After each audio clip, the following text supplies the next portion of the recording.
Hello বন্ধুরা, good morning, welcome back to my channel. শুরু করছি আমি আজকের ভিডিওর প্রথমেই তোমাদের বলে দিচ্ছি, গতকালকে আমি কোনো ভিডিও আপলোড করতে পারিনি, কেননা আমাদের নেটওয়ার্কের ভীষণ প্রবলেম হচ্ছে। এখানে ঝড় বৃষ্টি হয়েছিল, তার জন্য আমাদের এখানে কারেন্টের খুব ডিস্টার্ব। কি করা যাবে, এই কারণে ভিডিও আর করিও নি, আর জানি যে ভিডিও করলে ছাড়তে পারবো না, এই কারণে ভিডিও করা হয়নি। আর এখনও মানে সেরকমভাবে সমাধান হয়নি, তবু আজকে করছি, দেখা যাক কতটা কি সাকসেস হতে পারি। এই যে সকালবেলা তো সব কাজকর্ম সেরে নিয়েছি।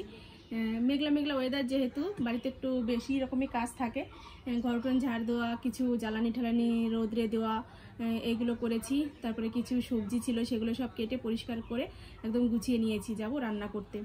বাইরে উনুনটা একটু লেপে পরিষ্কার করেছি। উনুনের মধ্যে না জল ঢুকে একদম মানে পুরো উনুন ভরে গিয়েছিল, সেই উনুনটা ছাই ফেলে পরিষ্কার করে এখন বেশ সুন্দর একটু টিপটাপ করে নিয়েছি। তো যাই হোক, এখানে আমি নিয়ে নিয়েছি শুকনো মুড়ি আর হালখাতা করেছিলাম, সেখান থেকে কিছু মিষ্টি বেঁচে গেছে। আমি তো হালখাতা করে 1 প্যাকেট মিষ্টি এনেছিলাম, তারপরে সেই মামার দোকান থেকেই বাবাকে আবার আর 1 প্যাকেট মিষ্টি দিয়েছিল খাওয়ার জন্য। তারপরে পাশে আর একটা জুয়েলারি দোকান থেকেও বাবাকে মিষ্টি দিয়েছিল, কেননা আমাদের দোকানে এসে তারা বসে, তাদের গল্প টল্প করে। তো যাই হোক, সিগারেট খায় সবসময়, এই কারণেই বাবার সাথে একটা আলাদা সম্পর্ক রয়েছে। তো বাবাকে দিয়েছিল, সেখান থেকে এই টিফিন বক্সের এক টিফিন বক্স পুরো ভরা ছিল, সেখান থেকে কালকে খাওয়া হয়েছে, গত পরশুদিন খাওয়া হয়েছে, আর এই যে 3টে বেঁচে রয়েছে। এখান থেকে আমি এখন 2টো মিষ্টি নেব আর 1টা মিষ্টি থাকবে, কেননা 3টে মিষ্টি খাওয়া সম্ভব নয়। তো চলো, আমি এখন এই মিষ্টি আর মুড়ি দিয়ে ব্রেকফাস্টটা সেরে নিই, তারপরে যাব রান্না করতে। তো আমার সাথে থাকো, দেখতে থাকো ভিডিওটা। আশা করছি আজকের ভিডিও তোমাদের অনেক ভালো লাগবে।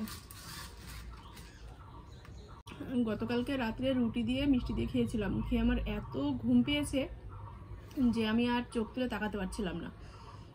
আর শরীরের মধ্যে কেমন যেন একটা অস্থিরতা, জ্বালাপোড়া শুরু হয়ে গিয়েছিল। ফ্যান চালানো রয়েছে, তারপরেও মনে হচ্ছে কি যেন আমার গায়ে একটুও হাওয়া লাগছে না। তারপর রাত্রে ছেলেকে বললাম যে বাবা মশারিটা খুলে দে, তারপর ও মশারিটা খুলে দেওয়ার পরে একটু গায়ে হালকা হালকা হাওয়া লেগেছিল, তারপরে একটু ভোর রাত্রে ঘুম হয়েছে, এর জন্য উঠতে একটু লেট হয়েছে। আজকে উঠেছি তবুও সেই 7টা বাজে, সেরকম টাইমে উঠেছি, আর এখন তো 9টা বাজে। চলে আসলাম তোমাদের সামনে। খাওয়া হয়ে গেছে, এখন যাব রান্না করতে। আর সেলাই কাজের দাদা এসেছে, এসে কিছু কাজ দিয়ে গেল, সেগুলোই ঘরে নিলাম, এর জন্য আর লেট হয়ে গেল।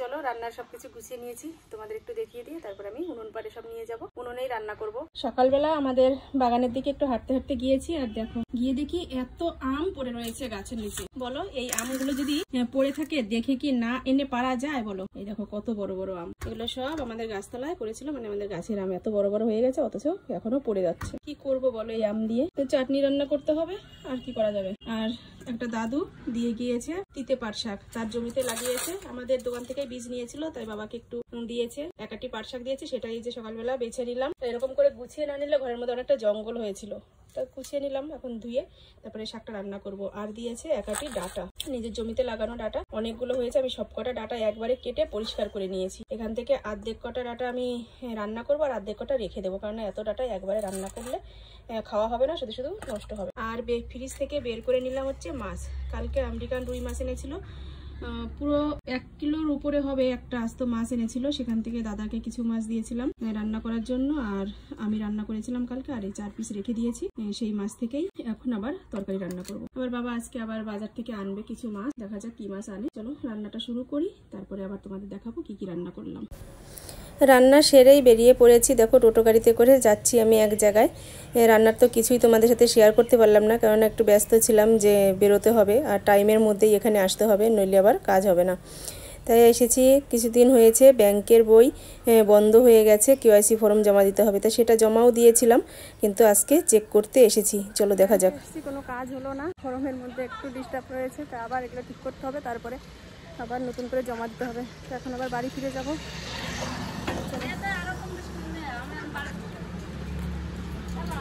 দাঁড়িয়ে রয়েছি টোটোর অপেক্ষায়, হেঁটে হেঁটে যাওয়া সম্ভব হবে না এতটা দূর, টোটো গাড়ি পেলে তারপর চলে যাবো।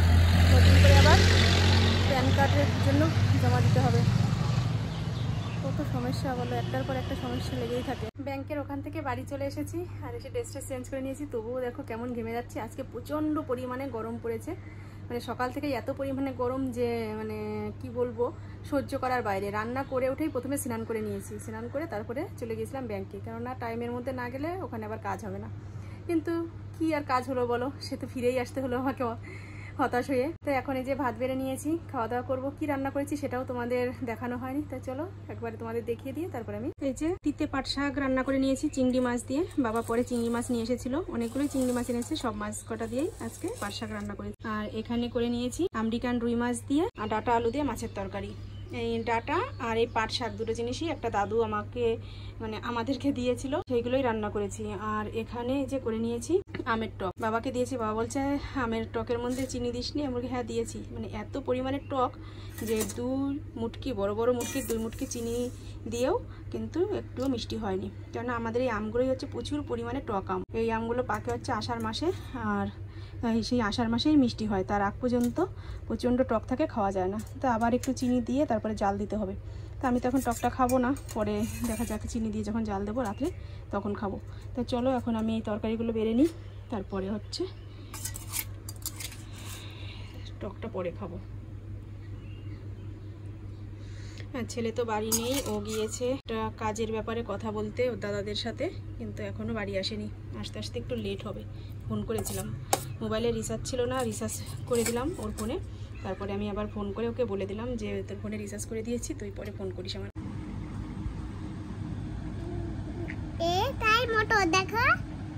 এই দেখো 3 দিন পরে আমার ভাইজি বাড়িতে এসেছে, আর আসার সাথে সাথেই আমার জন্য দেখো চায়ের কাপ নিয়ে এসেছে চা খাওয়াতে। তুমি আমাকে চা খাওয়াবে শোনা? এটাই কাঁচা চা, এটাই ভালো চা। এটা কাঁচা চা, এটাই ভালো চা? চা কাঁচা হয় কখনো? হ্যাঁ। তাই? আচ্ছা দাও আমি খাই। দেখো এটাই কাঁচা চা। প্রচন্ড গরম সহ্য করতে না পেরে এই যে বানিয়ে নিলাম আখের গুড়ের শরবত। এটাই এখন খাবো আমরা, আমিও খাবো, আমার ছেলেকেও দেবো আর আমার ভাইজিকেও দেবো। দেখো আমার ভাইজি এই যে এসে খেলনাবাটি সব ছড়িয়ে ছিটিয়ে নিয়েছে, এখন এগুলো খেলছে। তো চলো আমরা শরবতটা খেয়ে নিই, আর ওর জন্য রেখেছি এই যে ওকেও দেবো, ওই মগের মধ্যে রয়েছে। দেখো কতখানি করে দিয়েছে। গরম সহ্য করতে না পেরে আর কি করবো, এখন গুড় দিয়ে শরবত করে নিলাম। আখের রসের মতো মনে হচ্ছে। আখের রসেরই এটা, আখের রসের মতোই মনে হচ্ছে। আখের গুড়ের শরবত, এটা খেলে শরীর অনেকটা ঠান্ডা হয়ে যায়।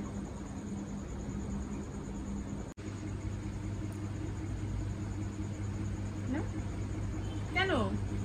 ভালো জিনিস। ভালো তো শোনা, এটা খেলে গা ঠান্ডা হয়ে যায়। নাও, খাবে না? ভালো জিনিস তো, তুমি খাও, আমি তো খাবো। খাও তুমি। আর তো নাও তুমি। দেখেছো আমার ভাইজি খাবে না, মানে ওর এগুলো ভালো লাগছে না। লস্যি ভালো লাগতো, লস্যি খেলে। একটা জেলি নিয়ে আসবো, একটা জেলি এনে দিই। জেলি খাবা? এইটাই বেশি ভালো লাগছে, এটার মধ্যে নুনটা একদম নিচে ছিল, ভালো করে ফেটে নিয়েছি। এটা নুন আর গুড় পুরো মানে একরকম মিক্সড হয়ে গেছে। নুন খাই না। কি খাও? তুই নুন খা। কি খাও তুমি? মানে পুরো শরীরটা একদম ঠান্ডা হয়ে গেল। আর আমার ছেলে তো বাড়ি এসেছে, তোমাদের একটা জিনিস দেখায়। ও আজকে সারাদিন কি কাজের জন্য আটকিয়েছিল।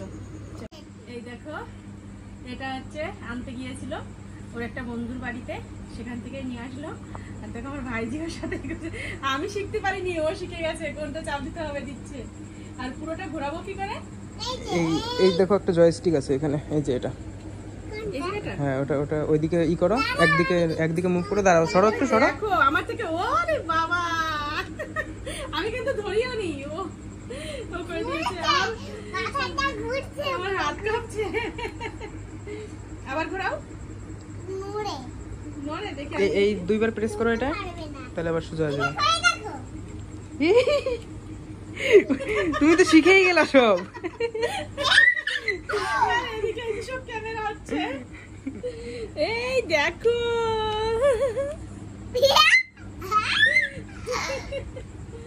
দুইবার করো, নাহলে দাদার দিকে চলে যাবে আবার। এটাই বলে। বাবা, আমার সব পড়েই যাচ্ছে। আমি কিন্তু কিচ্ছু ধরিনি, কোনো বোতাম ধরিনি।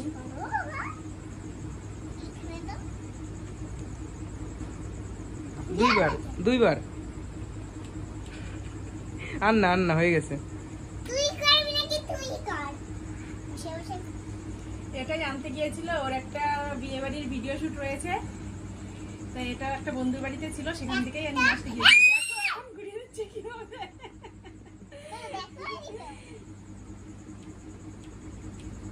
এটা কিসের কথা শোনা? আর কালকে এই ক্যামেরা আর গিম্বেল দিয়ে কালকে আমি শর্ট ভিডিও করব। তোমাদের আজকে বলে দিলাম, কারণ আজকে তো এটা নিয়ে আসলে সন্ধ্যার পরে, আর ভিডিওটা করব কালকে বিকালবেলা। ভেতরে চাপ দিতে হবে।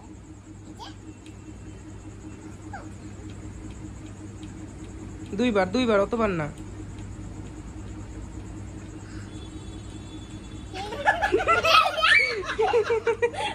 তোমার নাক বেঁধে গেছে। এখন বাজে সকাল 6টা, চলে আসলাম তোমাদের সামনে আবার। রাত্রে তো ভিডিওটা শেষ করতে পারিনি, আর উঠেই দেখো কি দেখছি। আমার ছেলে শুয়ে রয়েছে, শুধু একটু আমাদের বিড়ালের গায়ে হাত দিয়েছে, আমার পাশেই শুয়েছিল। এখনো মানে কোথায় উঠবে ও খুঁজে পাচ্ছে না জায়গা, বুঝেছো? একদম বালিশের উপরে উঠে ও কোলের ভিতরে ঢুকে যাওয়ার চেষ্টা করছে। দেখো কি করছে। হাতটা সরা বাবা, দেখি কি করে। দেখো